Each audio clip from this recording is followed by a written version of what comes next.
All right, welcome back. I'm glad you're still with us. 7:30 is the time, and we are going to be taking note of something that is very pertinent in our lives. And I do not think at any one time that attention is given, especially by some. But it's important to take note of birth registration and services access. I'll be introducing my guest very shortly, but let me just give you a preamble to exactly what we're going to be talking about. The United Nations defines civil registration as the universal, continuous, permanent, and compulsory recording of vital events, that is birth, marriage, divorce, adoption, and death.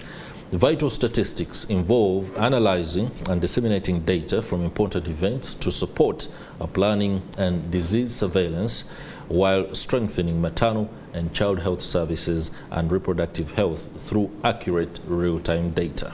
The Coalition for Health Promotion and Social Development, HEPS-Uganda, with support from the Global Health Advocacy Incubator, GHAI, is conducting what it describes as a Voices Project, one that will contribute to Uganda government's responsibility to register every person in the country and provide citizens with national identification numbers, or NIN. Joining us to talk about this particular issue is John Offiti. He's the programs manager. Many thanks for joining us this morning on Morning at NTV. Thank you. If you don't mind, take us through the Voices project, but I'm inclined to first ask what the status of registration is across the country. Just merge the two. Thank you. Before I give you the statistics, Coalition for Health Promotion and Social Development, which we know as HEPS-Uganda, where we work, exists to see that society realizes health and social economic rights. And so to do that, we ensure that a promotion of access to health and social economic resources is done, and that is done through research, advocacy, collaboration, and capacity building. Okay. And so as an organization, we are not alone. We are an NGO registered in Uganda, and we collaboratively work with the ministries, departments, agencies, and local governments, but also with development partners and CSOs. All right. Yeah, and so we are happy to be on NTV this morning. It's a pleasure to have you, no doubt. And good morning to our viewers.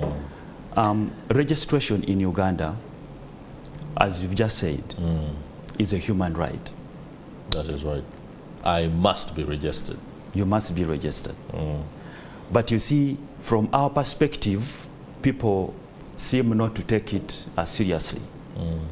And so statistics, by end of last year, registration alone, according to the National Identification and Registration Authority, that is NIRA, they were telling us that about 17 million Ugandans are not registered.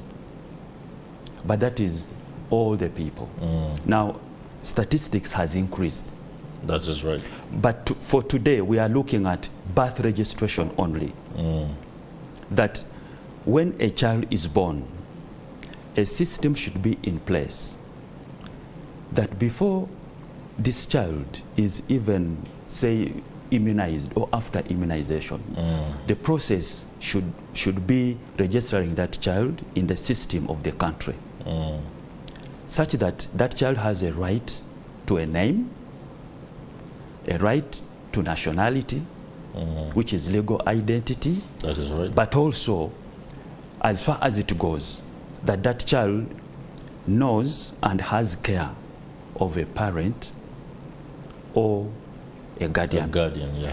Now, 17 million looks small, but SDG 17 and 19 are saying that by 2030, countries should have been in position to fulfill birth registration. Fully register by 100%. Now the statistics we have, birth registration is just at 32 in Uganda. That target implores countries to roll back registration so that every citizen has a birth certificate, or it means those being born?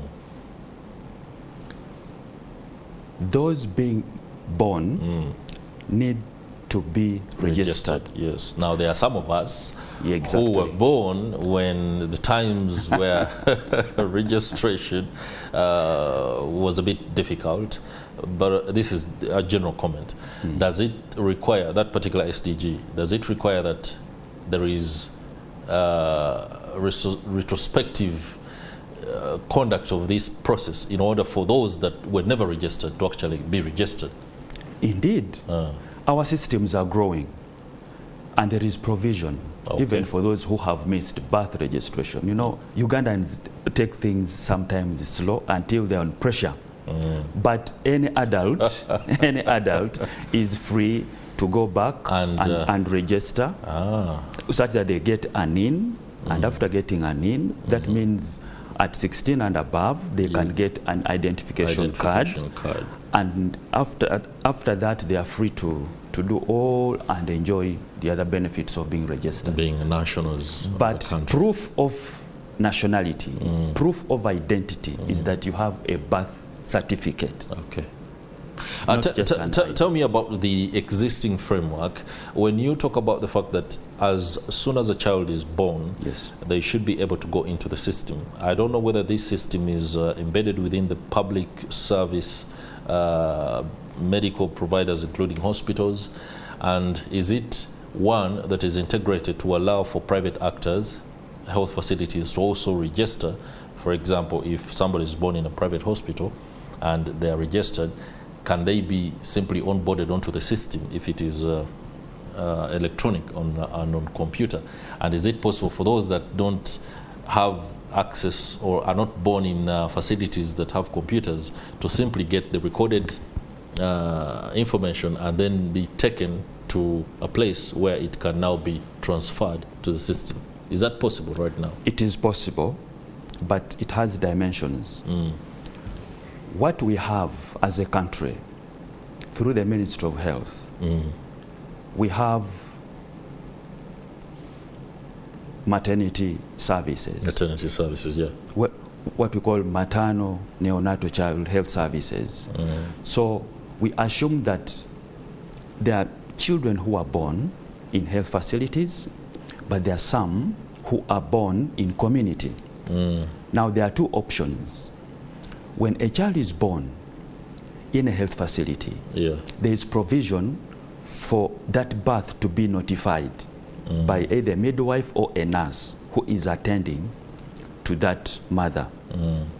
Now, there is already a system there where NIRA has registers at health facilities, and health workers ought to support the mother to notify a birth that this child has been born at this time, and this is the name at this place, and all that, all those details. That's right.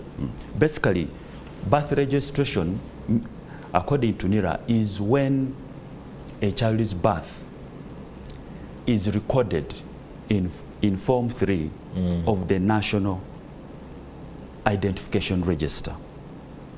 And so for those in facilities, that is possible like that. But now we are saying it is not being done. It is not being done. Now those who are born out of facilities of government or in private, where NIRA registers are not, they are encouraged to go with a VHT, or they can just walk into a town clerk's office or a sub-county chief, whom we call the senior assistant secretary at sub-county level, and then they report or notify that birth, and they are given a short notification card, which is now used and attached to Form 3, which is filled, plus the details of their parents, and a fee which is generated electronically, and then that child can get a NIN and a certificate. So that system is there, but the public is not doing it. What if, and I'm on the public side. Yes.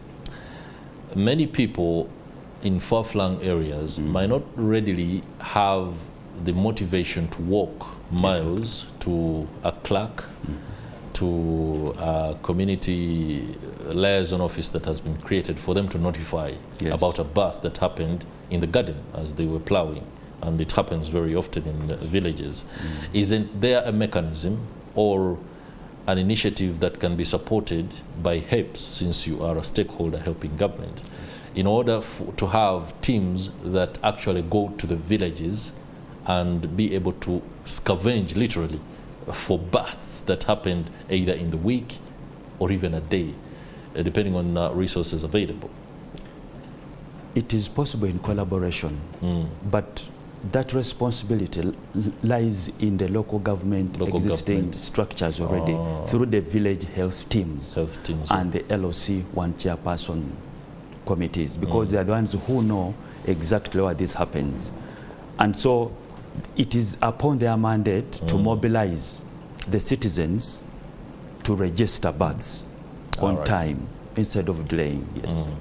But HEPS can support to create awareness. Okay, so you guys create the awareness so that there can be acceptability of this whole process, and also to allow for more information to be available in the communities in order to make that very important decision. Now, my next question regards harmonization of all information gathered, especially to allow for a national to live comfortably in Uganda. If somebody has a birth certificate, it has been generated, they've been onboarded onto the NERA database, and they are required at a certain point, either on account of the search for a job or being able to undertake a public health initiative or be part of a campaign, we have a tendency in this country to again be taken back, where you have to roll back just about everything and give new sets of forms that have the very information that you have shared previously with an organization that should be able to simply channel this information by electronic means to whoever wants it. This is creating a lot of problems, and people are agitated. The fact that I have to roll out and write all this information every now and then. How is the harmonization process going right now, if you're part of it? Registration is not a one person's role. That is right. The Registration of Persons Act of 2015, as amended now, stipulates that it is the role of NERA to ensure that there is a credible and accurate national identification register.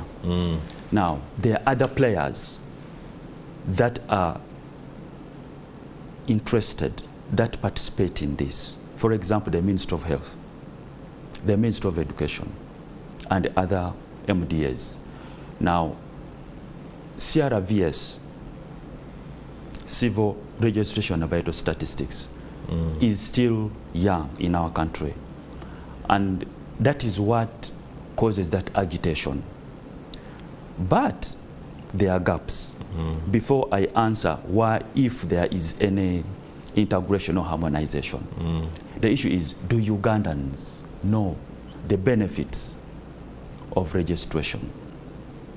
Because we conducted a poll on Track FM, and we saw that 29% of Ugandans don't take it serious because they feel they do not know the benefits.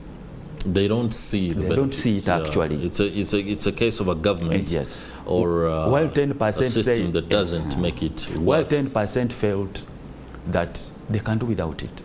But you see, registration gives one legal identity, and when that happens, you can easily access education. We are now having LINs, learners identification numbers, and you see that's when parents jack NIRA offices for NINs. Yeah. Issues to deal with health access, travel, banking, business, and many more services, including social protection. Now, there is supposed to be an interplay. If a child is born and the health workers are doing their job, the men are ensuring that the children who are being born are registered. When this happens and the information that is got at the health facilities is quickly routed to the NIRA system, that one improves the system. Okay. But there is that disconnect. I'll tell you, for example, Minister of Health sometime recorded that there are about 1.4 million births a year. But NIRA records less than 500,000 of those. Why? Because of the lack of harmonization. And that's why there are discussions ongoing. The discussions need to be strengthened so that there is this reduced registering and provision of personal information. But the country is in the right track, and stakeholders are looking to it with development partners that the system gets improved, strengthened, and it becomes easier to get this information in the system to be shared. Okay, many thanks. I would love you to have your last word on this particular initiative. And we haven't been very elaborate about the Voices project and how it's rolling out, who should look out for what in order to be part of it. The Voices project is an acronym of a project's name, which is to strengthen participation of Ugandans in accessing civil registration and vital statistics. Vital statistics is that those details that come from birth, death, adoption, marriage, and divorce. Because then they inform the government of the people they need to be planning for in terms of health services delivery. And so at that point, even health services can be monitored.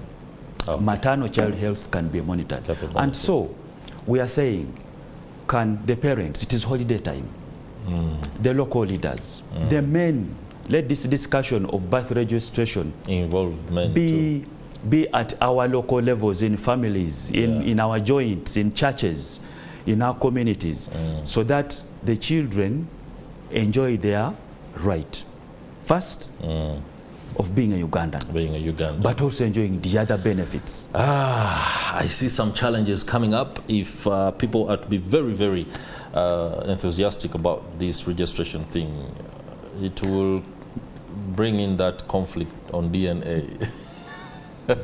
People will get to know so much that they do not know right now. I don't know how that conflict resolution aspect is being embedded into your campaign. But there's vital statistics on divorce. What is the status of divorce in Uganda today? Do you have an idea? For today's discussion, we want to mobilize the public to register births. And even the adults who have missed and delayed, let them go and register. Go and register birth. Because when those things come up in the future, legal identity we've been talking about will be required. What I can say for now is that the services of registering marriages and deaths have been transferred from URSB to NIRA now. With the effect from this financial year, 2024 to 2025. And even the acts have been amended to that effect. But register now, not later. All right. Mr. John Offiti, a Programs Manager at the Coalition for Health Promotion and Social Development, HEPS-Uganda, many thanks for the insight and offering us some good perspective on exactly where we need to be with regard to birth. Now, if you were born after 2005, please ensure that you go and harmonize the things. Know where you were born, at what time you were born, and maybe who were the midwives and the nurses that administered the delivery at that point in time. These are good things to know, and it could offer you some bit of reflection on life, to also understand that despite the ability to drive these penconis and build all these mansions, you were once very little and helpless. That should be a point of reflection as you live life. We'll be right back.